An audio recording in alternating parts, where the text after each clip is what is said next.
Hello my sweeties and welcome back to my channel. If you don't already know me, my name is Lise and thank you for joining my spooky little family. In today's video, we will be talking about some hidden gem summer horror movies that you need to watch. Let's get into the video.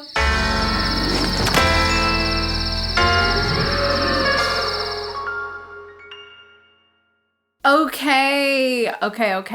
So I have a funny feeling that I will be making a second video to this because there is a lot of summer horror movies that I have found that I have never seen. So I'm still on my journey, and of course I'm gonna be enjoying hot girl horror summer. But I have compiled a list of various different kind of movies. I think there is a little bit of everything for everyone on this list. So let's get right into it, baddies.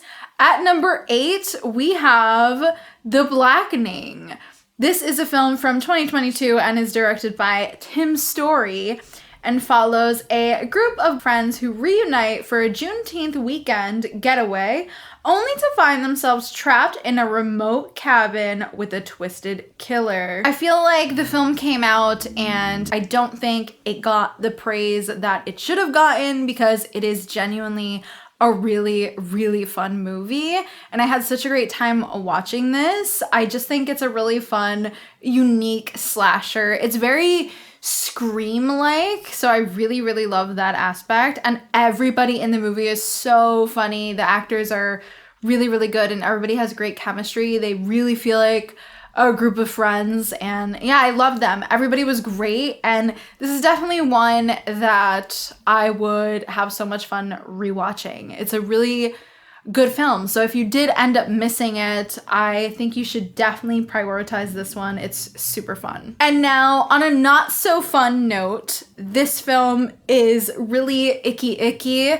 and it is a found footage. At number 7, we have The Bay, directed by Barry Levinson. This synopsis, yo. Let me go to IMDb and get a different synopsis, because if they really think I'm gonna be out here saying a whole testimony, they're bugging. Chaos breaks out in a small Maryland town after an ecological disaster occurs. So this film is very not feel good. Now, I was pleasantly surprised with this movie. A few people had recommended it to me when I first started the channel, so I was like, oh my god, I have to watch this. I love found footage, and I am somebody that is very scared of the deep waters and any like living creatures in there. I don't really feel like I need to be in there. You know, I don't feel like the waters are for me. I had to make sure that my pimple patch is still intact because, you know, us hot girlies are out here breaking out because, you know, sweating. She got acne on her face. Anyways, The Bay really took me by surprise. I was expecting kind of a not so great movie, but this one is actually very good, very effective. It was actually really scary for me personally, and I think that's just because I do have that fear of the deep waters, but honestly, it's so good. It's so good, and this is definitely an underrated found footage film. I just feel like it deserves so much more love and praise. All the actors are really good, and all of the gore and everything was great. Everything looks really realistic and everything is really icky. Honestly, I will say this also is just a great body horror watch. So if you're into body horror and found footage, then you can kill 2 birds with 1 stone watching this one. It is a great time if you're looking for something a little bit more icky this summer. Next, at number 6, we have one that I recently just watched because this was actually on Joe Bob Briggs on The Last Drive-In, and yeah, this, I never heard of it before. He mentioned it and showed it on The Last Drive-In. This is Death Spa, directed by Michael Fisher. Michael's wife offed herself a while before, and her brother holds Michael responsible. Michael needs to stop the bloodshed before he loses all of his clients. This film pleasantly surprised me. This is just one of those really silly, ridiculous 80s horror films. It's super cheesy. You get a lot of good like aerobics scenes, a lot of very 80s aerobics vibes. I love the vibes of this movie. I love the way it looks. It's a very aesthetically pleasing movie. I love the set of the spa. I love the lighting. Everything's really fun. There is a lot of bisexual lighting, so I did love that. And Death Spa is just one of those like fun movies you throw on. You can throw it on while you're having a little edible with your friends. And it's just a good time. It's a really good time. I think it's one that definitely deserves more love. Like I said, I didn't know about it until Joe Bob showed it. So that's pretty wild. And I love the poster for this. The poster for this is so bad, bitch. Are you kidding me? I'm obsessed with it. It's so much fun. Yeah, it's just a high recommend. It's just so ridiculous, like this very high-tech spa. The whole thing is absolutely ridiculous. Ridiculous. In the best way. This is pure 80s cheese. Love it. Love it. And now at number 5, this is for my Lovecraftian horror baddies. We have one that I still feel like more people need to talk about. It was so good. I absolutely loved it. We have The Beach House from 2019. This is directed by Jeffrey A. Brown. A romantic getaway for two troubled college sweethearts turns into a struggle for survival when unexpected guests and the surrounding environment exhibit signs of a mysterious infection. Okay, this film stars an absolute horror baddie, Liana Liberato. Love her. The one thing I can say about The Beach House that it really is a movie that is for me. I love these kind of very intimate films that are just two people kind of stuck in one place. Those are some of my favorite things to watch because they feel so intimate, and I just love watching two people work off of each other really well. And I think that's why I love The Beach House so much. I know there are some people that felt a little bit mixed on it, but I think it really works. And Liana Liberato is such a bad bitch in the movie. I mean, what she has to endure and go through with her boyfriend in this is intense. Intense. It's not something I would be able to handle. I'm very afraid of infections and the ocean. Like I was saying when I was talking about the bay, I just feel like I'm just not supposed to be in there. This is definitely one of those movies that kind of feed into that fear, so I think that's why it was so effective for me. This is one that I definitely think you have to watch. It's nice, short, and sweet. It's about 88 minutes, and it's very intimate, fun, easy watch. I really love the practical effects that are used in this one as well. Just so good, and everybody's acting is great. This is really such a performance movie. I loved it. Liana Liberato is captivating in this movie. Ooh, and now for some more cheesy, ridiculous 80s horror. We have one I recently just discovered. We have Cheerleader Cam, directed by John Quinn. A cheerleader named Allison is plagued by nightmares about the upcoming all-state finals and attends a summer training camp with her teammates. When a number of deaths start occurring at the camp, Allison's nightmares turn twisted and brutal, and she begins to believe that she may be responsible for the mayhem. Okay, so this movie, I don't really consider this movie to be anything special. I just really want to throw that out there. This is not very special, and I don't think that this is like particularly that good of a film. This is just one that is just fun. And it just exudes this comfort. I also was absolutely gagged to see Miss Jigsaw herself, Betsy Russell. I love her. She is so iconic, and she's such a baddie in Saw. Like, love her. I loved getting to see her younger, and she's so good in this movie that is just absolutely ridiculous. This also is one of those movies that the ending, you're just like, are you kidding me? Like, you just really want to deck the person that is doing this right in the face. I don't know. It's one of those movies that's just hot tea, and the character that is doing all of these things that's happening to Betsy Russell, so petty. So petty. I won't give anything away. This is definitely a really easy, fun watch, and it's ridiculous. There's so many ridiculous jokes. Everything's very like 80s trash, cheesy.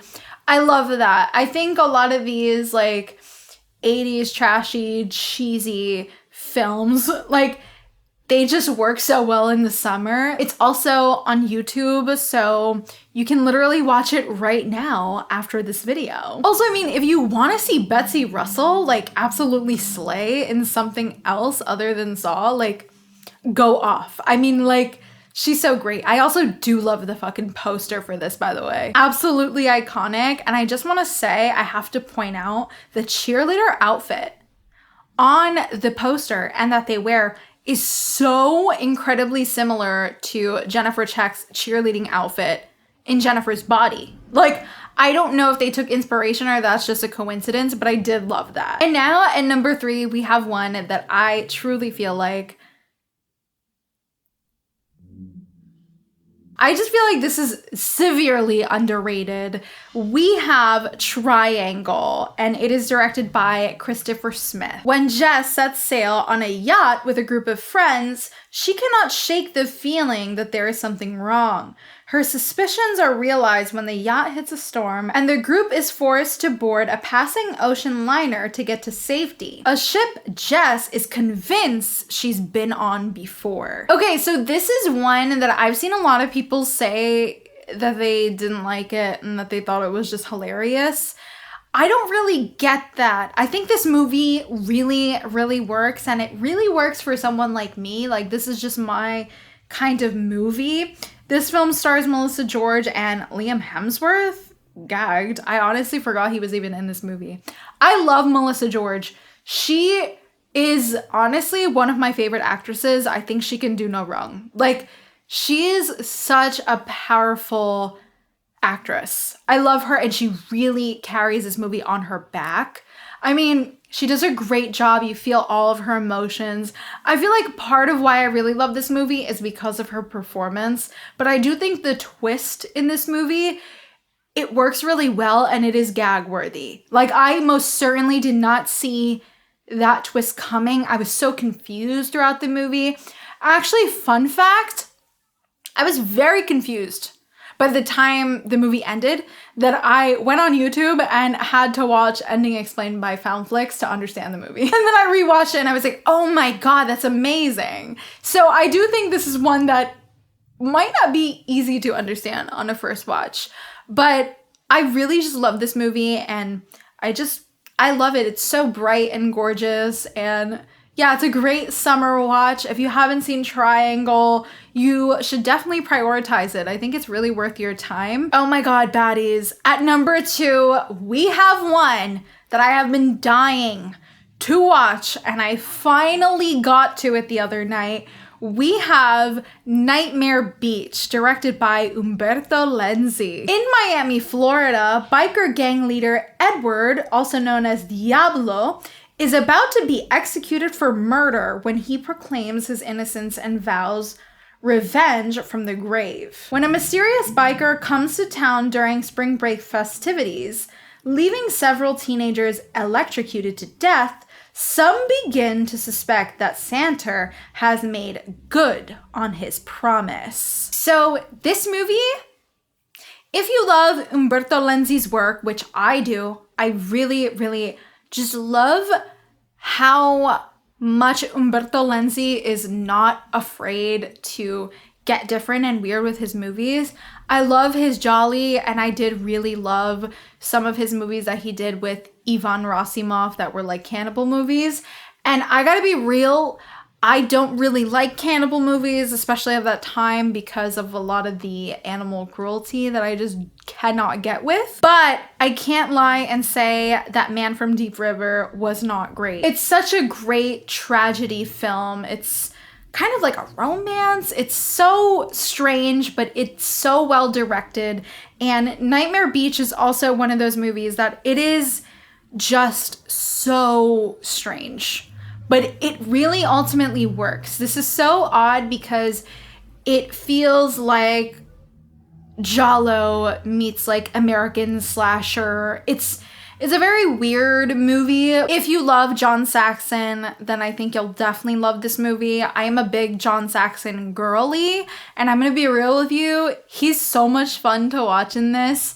I've never really got to see him play this kind of role before, so that was very interesting.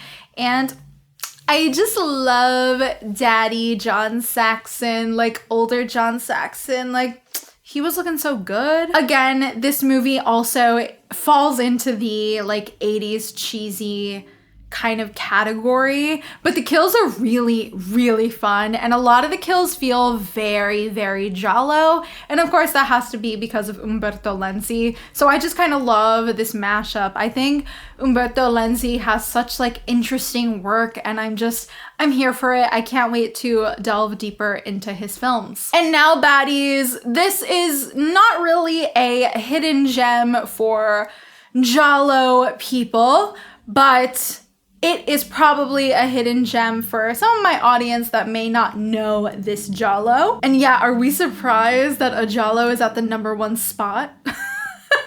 We have the ultimate summer horror movie that you need to watch, and that is A Bay of Blood, directed by Mario Bava. An elderly heiress is killed by her husband who wants control of her fortunes. What ensues is an all-out murder spree as relatives and friends attempt to reduce the inheritance playing field, complicated by some teenagers who decide to camp out in a building on the estate. This movie is at my #1 spot for a reason. I know that a lot of giallo lovers know this one. This is not a hidden gem for those who know, but this is just such a great movie. If you haven't seen A Bay of Blood, you definitely want to. If you are a fan of Friday the 13th, you're going to love A Bay of Blood specifically because Friday the 13th actually did steal some kill scenes directly from this movie. I really love the way that this film looks. Obviously, it looks very gorgeous. I mean, it's Mario Bava. If there is one thing that Mario Bava is great at, it is at making his films look very lush and beautiful and colorful. And so I just love A Bay of Blood. It's so pretty to look at. It's a very like serene movie. It's so interesting how it's like so serene and beautiful, and then some of the most like crazy murders are happening on screen. And that's exactly how I love my movies. Also, A Bay of Blood is 85 minutes. It is such a great little fun summer horror movie to throw on. I really feel like I could talk about this movie to death. I may honestly do a review of this in the future, so I'm gonna keep it short and sweet. But A Bay of Blood is at my #1 spot for a reason. If you haven't seen it yet, please check it out. I would love to hear your thoughts on it. And I would love to know where you rank it on the Mario Bava giallo films list, because he has done a lot. And I personally feel like this is definitely one of his best. All right, you guys, pimple passion all, your girl is done yapping about summer horror movies. That is it for today's video. Thank you so much for watching. Don't forget to like and subscribe, as it really helps me a lot. And be sure to click that little notification bell to be up to date every single time I upload. And let me know in the comments if I gave you some hidden gems you've never heard about. And also, I would love for you guys to recommend me some horror movies that are underrated as well. I'd love to watch a bunch because this month I'm going on my little summer vacation, so I'm definitely gonna need some fun little watches that I haven't seen before. Thanks so much for watching, and I will see you guys in the next one. Bye.